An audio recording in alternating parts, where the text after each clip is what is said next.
ಎಷ್ಟನೇ ಮೀಟಿಂಗ್ ನಿಮ್ಮ ನೆಟ್ವರ್ಕ್ ಇದು ಹೇಗಿತ್ತು ಮತ್ತು ಹೇಗೆ ನಡೀತೆ ಫ್ಯೂಚರಲ್ಲಿ ಸ್ವಲ್ಪ ಅದ್ರ ಬಗ್ಗೆ ಹೇಳಿ. ಈಗ ಎದ್ದೇಳು ಕರ್ನಾಟಕ ನೆಟ್ವರ್ಕ್ ಬಗ್ಗೆ ನಿಮ್ಗೆ ಗೊತ್ತಿದೆ, ಬಟ್ ಇದು ಎದ್ದೇಳು ಕರ್ನಾಟಕ ನೆಟ್ವರ್ಕಿಂದಲ್ಲ. ಇದು ಬರೀ ನಮ್ಮ ಹೆಸರು ಏನಪ್ಪ ಅಂದರೆ network is also not enough, network of the networks ಆಗಬೇಕು ಅನ್ನೋಂಥದ್ದು ನಮ್ಮ ಆಶಯ. ಇದು ದೇಶ ಮಟ್ಟದಲ್ಲೂ ಆಗಬೇಕು, ರಾಜ್ಯ ಮಟ್ಟದಲ್ಲೂ ಆಗಬೇಕು.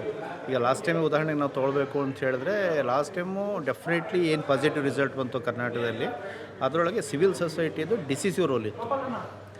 ಆದರೆ ಆ ಡಿಸಿಸಿವ್ ರೋಲು ಸಿವಿಲ್ ಸೊಸೈಟಿ ಎಲ್ಲ ಒಂದೇ ಕಡೆ ಬಂದು ಕೆಲಸ ಮಾಡ್ತು ಅಂತಲ್ಲ, ಈಗ ಹಲವಾರು 3-4 ಕ್ಲಸ್ಟರ್ಸಾಗಿ ಕೆಲಸ ಮಾಡುತ್ತೆ. Eddelu Karnataka one of the cluster. ಇದಲ್ಲದೆ ದಾಸಂಸ ಒಕ್ಕೂಟ ಅಂತಿತ್ತು, that is the one more cluster. ಅದು ಶೋಷಿತ ಸಮುದಾಯಗಳ ಒಕ್ಕೂಟ, that is one more cluster. ಸಂಯುಕ್ತ ಹೋರಾಟ ಅದು ಇನ್ನೊಂದು ಕ್ಲಸ್ಟರ್. ಇದಲ್ಲದೇ ಕೂಡ ಇನ್ನು ಸಣ್ಣ ಟೀಮ್ಗಳು ಇದ್ವು. ಸೊ ಈ ಸರಿ ಏನಪ್ಪ ಅಂದರೆ ಈ ಕ್ಲಸ್ಟರ್ಗಳನ್ನು ಮತ್ತು ಸ್ಮಾಲ್ ಟೀಮ್ಸ್ ಎಲ್ಲರನ್ನೂ ಕೂಡ ಒಂದು ನೆಟ್ವರ್ಕಿಂಗ್ ತರಬೇಕು.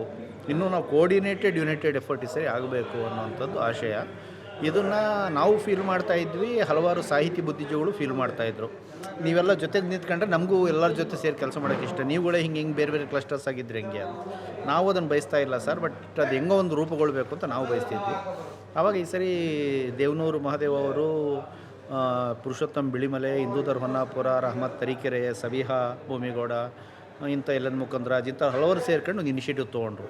ಹಂಗಾರೆ ಒಂದು ಕೆಲಸ ಮಾಡೋಣ, ನಾವು ಮೀಟಿಂಗ್ ಕರಿತೀವಿ ಎಲ್ಲರನ್ನೂ ಕೂಡ, ಬರೋಣ, ಎಲ್ಲರೂ ಒಂದು ಟೇಬಲ್ ಮೇಲೆ ಕುಂದಿಸೋಣ, ನೋಡೋಣ, ಎಲ್ಲರೂ ಬಯಸಿದರೆ ಮುಂದಕ್ಕೆ ಹೋಗುವ, ಇಲ್ಲಾಂದರೆ ಅವ್ರ ಪಡೆ ಅವ್ರು ಕೆಲಸ ಮಾಡಿ ವೆಲ್ ಆ್ಯಂಡ್ ಗುಡ್, ಕರಿಯೋಣ, ಏನು ಲಾಸು ಅಂತೇಳಿ ಲಾಸ್ಟ್ ಟೈಮ್ ಕರೆದ್ರು ಜನವರಿ 3. ಆಶ್ಚರ್ಯ ಏನಪ್ಪ ಅಂದರೆ ಎಲ್ಲರೂ ಬಯೋದಕ್ಕಿಂತ ಅದೇನು ಎಲ್ಲರೂ ಬಯಸ್ತಿದ್ರೇನೋ ಅನ್ನೋ ಟೈಪ್ ಎಲ್ಲರೂ ಮಾತಾಡಿದ್ರು ಬಂದು. ನಾವು ಅದನ್ನೇ ಬಯಸ್ತಿದ್ದೀವಿ, ಎಲ್ಲರೂ ಸೇರಿ ಒಂದಾಗಿ ಕೆಲಸ ಮಾಡಬೇಕು ನಾವು ಅನ್ನೋದು ಯುನೈಟೆಡ್ ಸ್ಪಿರಿಟ್ ಬಂತು. ಬಟ್ ಆ ಮೀಟಿಂಗ್ನಲ್ಲಿ ನಮಗೆ ಪ್ಲ್ಯಾನಿಂಗಿನಿಗೆ ಹೋಗಿ ಟೈಮ್ ಇರಲಿಲ್ಲ. ಬರೀ ನಾವು ಏನು ಮಾಡಬೇಕು ಅನ್ನೋದಾಯಿತು. ಅದಲ್ಲದೇ ಕೂಡ ಕಾಂಗ್ರೆಸ್ ಬಗ್ಗೆ ಸಿಕ್ಕಾಪಟ್ಟೆ ಸಿಟ್ಟಿತ್ತು. ಕಾಂಗ್ರೆಸ್ ಬಗ್ಗೆ ಬೈಯೋದಲ್ಲೇ ಅರ್ಧ ಮೀಟಿಂಗ್ ಹೋಗ್ಬಿಡ್ತು. ಯಾಕಂದರೆ ಪೀಪಲ್ ಆರ್ ನಾಟ್ ಹ್ಯಾಪಿ. ನಾವೇನು ಕಾಂಗ್ರೆಸ್ ಕಡೆಯಿಂದ ಏನು ಡೆಲಿವರಿ ಆಗಬೇಕು ಅಂತ ನೋಡ್ತಿದ್ವೋ, ಎಸ್ಪೆಷಲಿ ಪ್ರೋ ಪೀಪಲ್ಸ್ ಅಜೆಂಡಾ ಅದು ಆಗಿಲ್ಲ ಅನ್ನುವಂಥ ಸಿಟ್ಟು. ಸೊ ಹಂಗಾಗಿ ಅದರಲ್ಲೂ ಸುಮಾರು ಟೈಮ್ ಹೋಗ್ಬಿಡುತ್ತೆ ನಮಗೆ. ಸೊ ಹಂಗಾಗಿ ನಾವು decided to hold one more meeting. ಆ ಮೀಟಿಂಗ್ ಇವತ್ತು ಜನವರಿ 30ಕ್ಕೆ ನಡೆದಿದೆ ಇದನ್ನು. ಸೊ ಈ ಮೀಟಿಂಗ್ನಲ್ಲಿ ಮುಖ್ಯವಾಗಿ ನಾವು ಒಂದು ಕಾಮನ್ ಒಂದು ವರ್ಕಿಂಗ್ ಪ್ಲ್ಯಾನ್ನ ತಯಾರು ಮಾಡೋಂಥದ್ದು ಮಾಡಿದ್ದೀವಿ. ಅದ್ರಾಗ ಒಂದು ಕಡೆ ಸ್ಟ್ರಾಟಜಿ ಏನು, ನೆರೆಟಿವ್ ಏನು, ನಮ್ಮ ನಡುವೆ ಕೋರ್ಡಿನೇಷನ್ ಏನು, ದೀಸ್ ಆರ್ ದ 3 ಆಸ್ಪೆಕ್ಟ್ಸು. ಅದ್ರ ಬಗ್ಗೆಯೂ ಕೂಡ ಭಾಳ ಒಳ್ಳೆಯ ಡಿಸ್ಕಷನ್ಸು ಇವೆಲ್ಲವೂ ಕೂಡ ಆಗಿದ್ದಾವೆ. ಸೊ ಒಂದು ಬ್ರಾಡ್ ಸ್ಟ್ರಾಟಜಿ ವರ್ಕೌಟ್ ಆಗಿದೆ. ನೆರೆಟಿವ್ ಹೆಂಗೆ ಬಿಲ್ಡ್ ಮಾಡಬೇಕು, ಅದಕ್ಕೆ ಒಂದು ಕಾಮನ್ ಸೋಷಿಯಲ್ ಮೀಡಿಯಾ ಹೆಂಗೆ ಮಾಡಬೇಕು ಅನ್ನುವಂಥ ವಿಚಾರನೂ ಆಗಿದೆ. ಪ್ಲಸ್ ಒಂದು ಕೋರ್ಡಿನೇಷನ್ಗೋಸ್ಕರನೂ ಒಂದು ಸಮನ್ವಯ ಸಮಿತಿ ಪ್ಲಸ್ ಒಂದು 5 ಸಬ್ ಕಮಿಟೀಸ್, ವರ್ಕಿಂಗ್ ಕಮಿಟೀಸ್ನ ಮಾಡ್ಕೋಬೇಕು ಅನ್ನೋದು ಕೂಡ ಆಗಿದೆ. ಬಟ್ ಈಗ ಒಂದು ಕಾಮನ್ ವರ್ಕಿಂಗ್ ಸ್ಪೇಸ್ ಮಾಡ್ಕೊಂಡ್ರೆ ಹೆಂಗೆ ಅನ್ನೋ ವಿಚಾರ ಪ್ರಸ್ತಾಪ ಆಗಿದೆ, ತೀರ್ಮಾನ ಆಗಿಲ್ಲ. ನನ್ನ ಪ್ರಕಾರ ಅದು ಆದರೆ ಭಾರಿ ಒಳ್ಳೆಯದು. ಯಾಕಂದರೆ ಏನೇನೋ ಮಾಡ್ತೀವಿ ಕೂಡ, ಮೀಟಿಂಗ್ ಬರ್ತೀವಿ ಮತ್ತೆ ಎದ್ದೋಗ್ಬಿಡ್ತೀವಿ. ಬಟ್ ಒಂದು ಪ್ಲೇಸಲ್ಲಿ ವಿ ಕ್ಯಾನ್ ಮೀಟ್, ಡಿಸ್ಕಸ್, ನಾವೆಲ್ಲ ಸೇರಿ ಕೆಲಸ ಮಾಡ್ಬೋದು ಅಂದರೆ ಅದು ನಮಗೆ ಒಂದೇ ಕುಟುಂಬದ ಫೀಲಿಂಗ್ ತರುತ್ತೆ ನಮ್ಗೆ. ಅದನ್ನು ಮಾಡಬೇಕು, ನೋಡೋಣ. ಅದು ಆದರೆ ಇನ್ನೊಂದು ವಿಚಾರ. ಆಗಲಿಲ್ಲ ಅಂದರೂ ಕೂಡ ಏನಿಷ್ಟ ಆಗಿದೆ ಇದೇ ಭಾಳ ದೊಡ್ಡದು. ಎಲ್ಲರೂ ಸೇರಿ ಡೆಫಿನೆಟ್ಲಿ ಇದೇನು ಇವತ್ತು ಸಭೆಯಲ್ಲಿ ಏನು ತೀರ್ಮಾನ ಚರ್ಚೆ ಆಯಿತು, ಇದೇ ಸ್ಪಿರಿಟಲ್ಲಿ ವರ್ಕ್ ಆದರೆ ಲಾಸ್ಟ್ ಟೈಮ್ 23ನಲ್ಲಿ ಏನು ಕಂಟ್ರಿಬ್ಯೂಷನ್ ಮಾಡ್ತು ಸಿವಿಲ್ ಸೊಸೈಟಿ, ಅದಕ್ಕಿಂತ ಹೆಚ್ಚಿನ ಕಂಟ್ರಿಬ್ಯೂಷನ್ ಈ ಸರಿ ಮಾಡೋಕ್ಕೆ ಸಾಧ್ಯತೆ ಇದೆ. ಸೊ ಅದಾಗಲಿ ಅಂತ ಆಶಿಸೋಣ. ಅಷ್ಟು ಕಾನ್ಫಿಡೆನ್ಸ್ ಇದೆಯಾ ನಮಗೆ? ಖಂಡಿತ. ಆ್ಯಕ್ಚುಲಿ ಜನರಿಗೆ ಸಿಕ್ಕಾಪಟ್ಟೆ ಆಕ್ರೋಶ ಇದೆ. ಕಾರಣ ಹೊರಗಡೆ ಹವಾ ಮೀಡಿಯಾ ಇದು ಏನೇ ನಡೆದ್ರೂ ಕೂಡ ನಾವೊಂದು ಕಮ್ಯುನಿಟಿ ವೈಸ್ ನಾವು ಫೋಕಸ್ ಮಾಡಿ ನೋಡಿದ್ರೆ ಮನಸ್ಸಲ್ಲಿ ಕೊತ ಅಂತಿದೆ. ಮುಸ್ಲಿಮ್ಸು ಅವ್ರೆಲ್ಲ ಬಿಟ್ಬಿಡಿ ಇರೋವಂಥದ್ದು.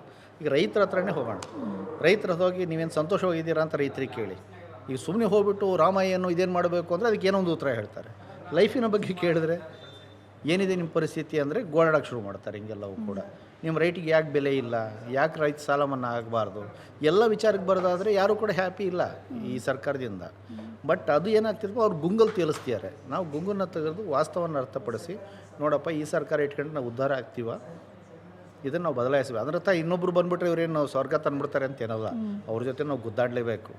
ಬಟ್ ಇವರು ಒಪ್ಪನ್ ಪ್ರೋ ಕಾರ್ಪೊರೇಟ್ ಆಗಿಬಿಟ್ಟಿದ್ದಾರೆ. ಇನ್ನೊಂದು ಕಡೆ ಪೀಪಲ್ನ ಡಿವೈಡ್ ಮಾಡ್ತಿದ್ದಾರೆ. These are the most to ಇನ್ನೊಂದು ಡೆಮೋಕ್ರೆಟಿಕ್ ವಾಸ್ನ ಕರ್ಬ್ ಮಾಡ್ತಾರೆ.